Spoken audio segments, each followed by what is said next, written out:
Welcome to this Zentangle Quickie. My name is Heather Hartwick Gladden. I'm a certified Zentangle teacher.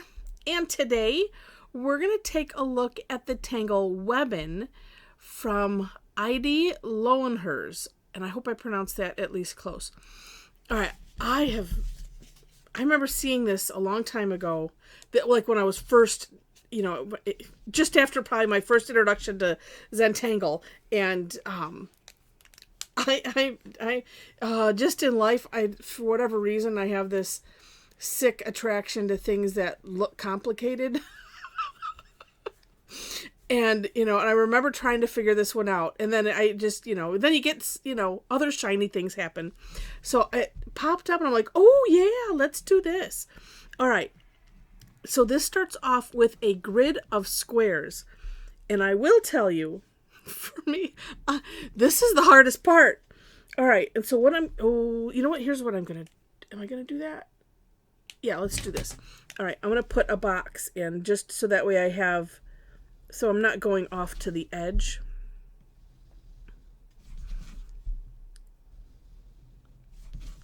All right. And if if you've seen, the cover photo and then you're like, no, she's lying. No. It's honestly not. Okay, jury will be out. It's not as bad as what it looks like it could be. All right. And hopefully I will make it easy for the newest tangler. Hopefully. Let me know if you're a new tangler and you tried this and you're like, yeah, I can do it. Let me know. All right. Or if you're a seasoned tangler and you're like, I don't know. And you go, I got it. Let me know. I like to know those things. All right. So, like I said, it's a grid based on squares. So it's different grid. So what I'm doing, and I'm using the graphic one because I'm going to fill it in anyway. And I'm also should be concerned with when I go over like that, but I'm not completely. Here's one thing that I found sort of help because I have the worst trouble with these grids. And I know some that do, but I would never call anybody out. I just absolutely refuse to use grid paper because that's not what we do in Zentangle. And there's just something neat about having it all wonky. So if and I encourage everyone, I mean, it's a you do you type of thing, but if you do like to use, okay,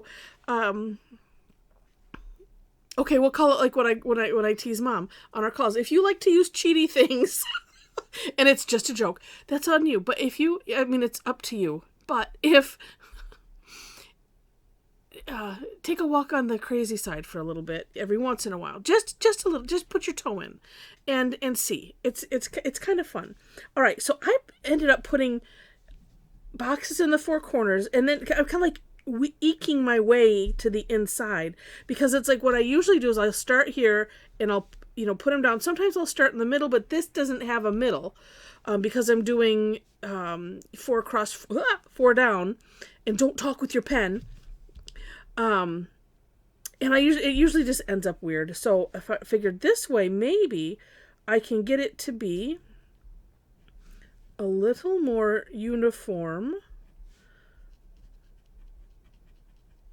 And we'll see what happens. It worked pretty good when I was doing the step out. So, and then on the other hand, I am here to prove that, it doesn't matter. Whatever happens, happens. And I haven't done it yet, but I'm thinking I might play with this and do it on on purpose wonky grid and see what happens, because I think it will work just fine. Be crazy Webbon. And sometimes it's easier like just to put the boxes in and not fill it in. It's completely up to you. I would just like to have it be we'll see. And if you make the boxes smaller than they need to be, then just like I talk about course corrections in general, same idea here. Because then you could expand some, to make them bigger.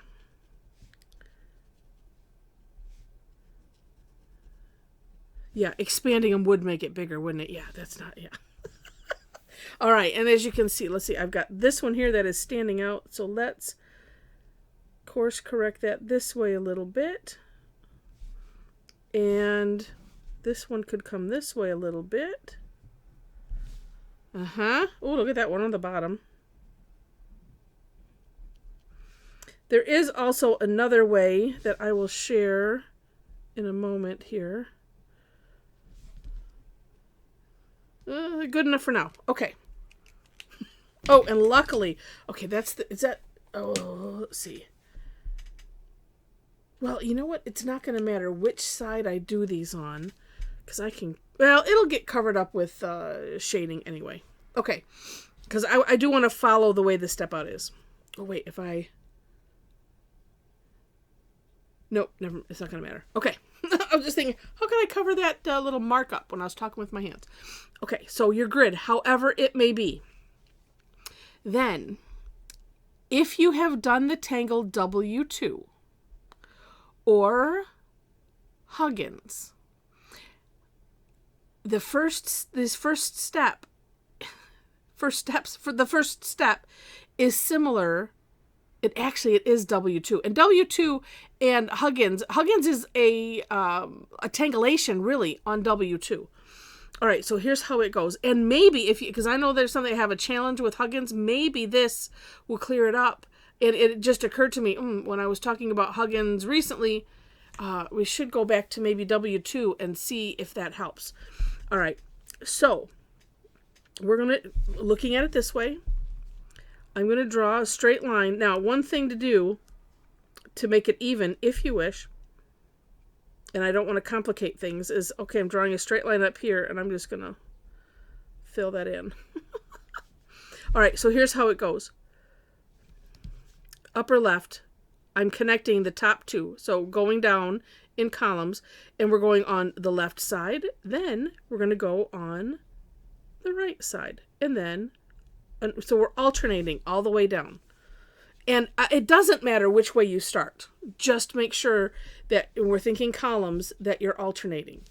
Then, next column, we're going the opposite direction. So where you have this on the left side, this one is going to be on the right side. So same idea.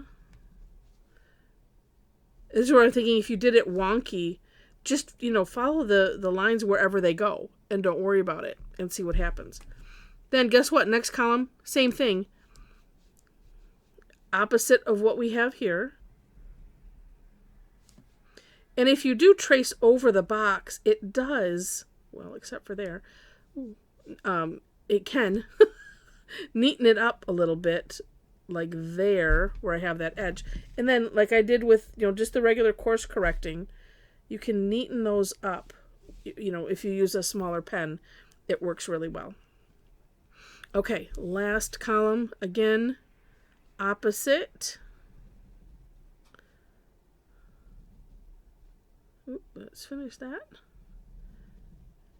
And really, if you trace over, the length of the little box, that is essentially the takeoff and land concept. It's just that it's a lot easier when it's just right in line with your straight line. But it's probably, I'm putting a bookmark on this in my head. It might be the easiest way to explain takeoff and land because you're going over, something that's not curved. All right. So there we go. Now, next. In the center, in between the columns that we just did, center-ish, make a nice straight line. You know what I'm going to do, though? I'm going to take this all the way to the end. Oh, that didn't help. And I'm going to extend these out. I don't want that to mess you up. I'm doing this so it's as if it's off the page. Same thing. I mean, we're just alternating. So let me I didn't think about doing that till now. All right. Then, same thing here. As middle as you can get. Here, same thing. Okay. And then the thing about having the border is it kind of creates the same thing on the other sides. That is it for the pen part of it.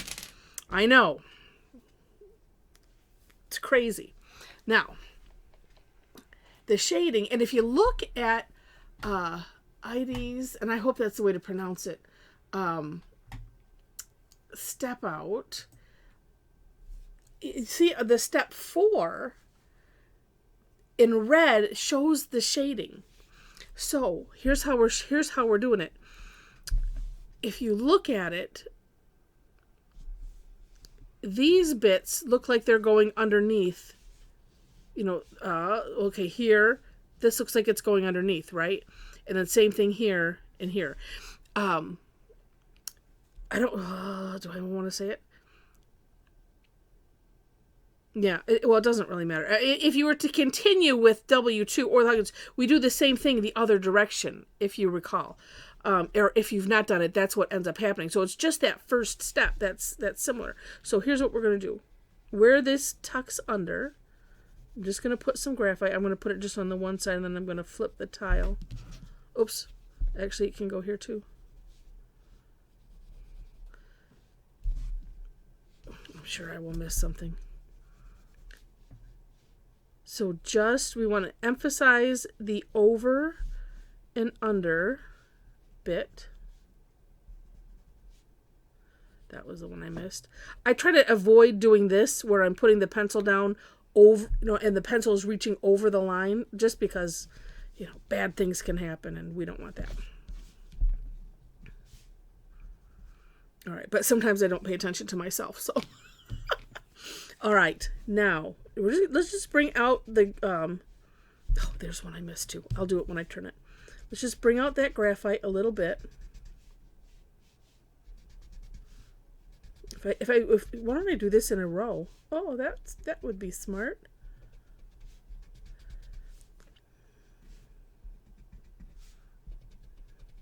I'm gonna do this in kind of several steps on the shading.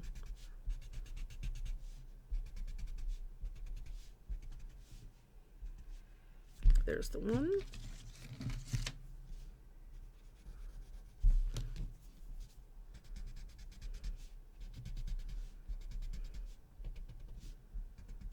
Okay.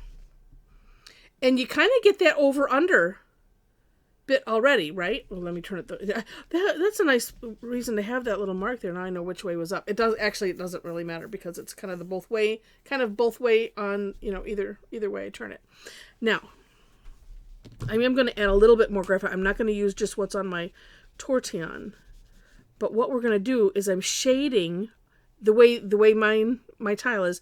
I'm shading on the right side of that line. That was the last step that we did. And then we're going to take the Tortillion and just smooth it all in there. And you can bring it down into these sections. So it's essentially sort of solid gray on the right side of these.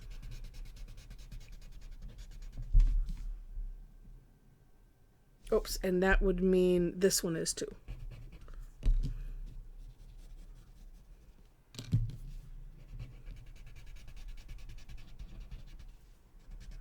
Okay.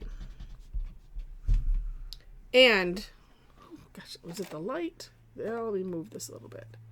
Yeah, a little too bright. And you can see it starting to look very weavy. One of the things that helps, and you can play with bringing this this other out maybe just a little bit. I don't want to bring it out too much because it's only a little bit, but I am actually, let's turn it this way. I do want to have it darker on the side, just on the side that is more filled in.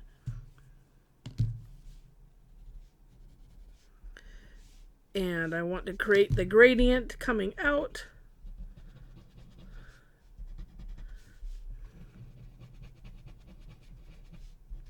Or I should say going in, going under. Yeah. I want that more. And what this is, I mean, it just makes it more convincing in my book. Especially, you're adding, when you add more dark, that's what you end up getting. And actually, really, either way you slice it, whichever direction.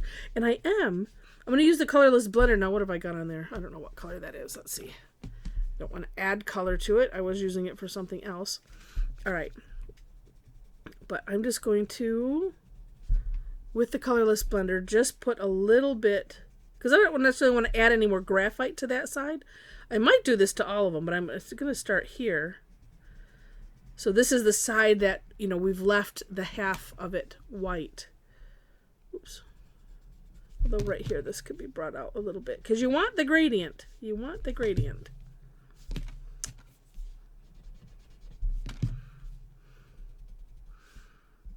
So like I'm really only trying to bring the gradient on the left side of that, the big line, maybe no further than, where the two boxes are, but a little bit less is good.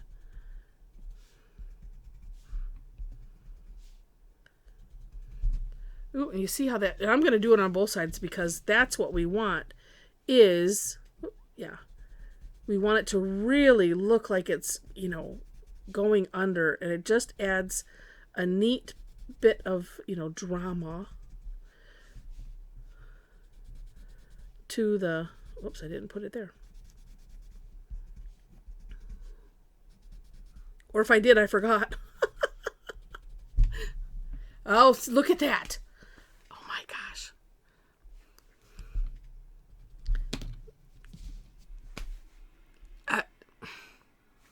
Let me flip it the other way. Like I said, it doesn't matter at all which side, but you see how by making sure that we're really emphasizing the over and the under, and then this line creates, this is what I'm doing, and you can barely see me, a peak, where this is bent or whatever this is, and it's just so neat. Now, looking at the step out in the sample,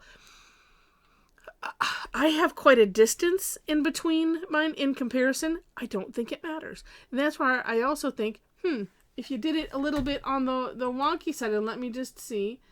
And yes, so, let's see.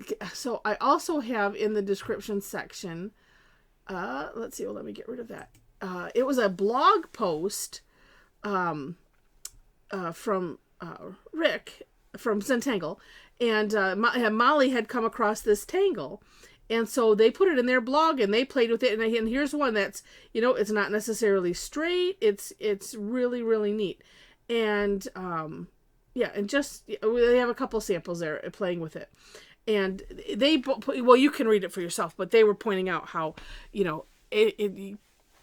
how neat when that you could take something like W2, don't finish it differently, I should say, and boom, you have something really, really neat. So I hope that you enjoyed this. If you did, I need to make that a little bit wider there.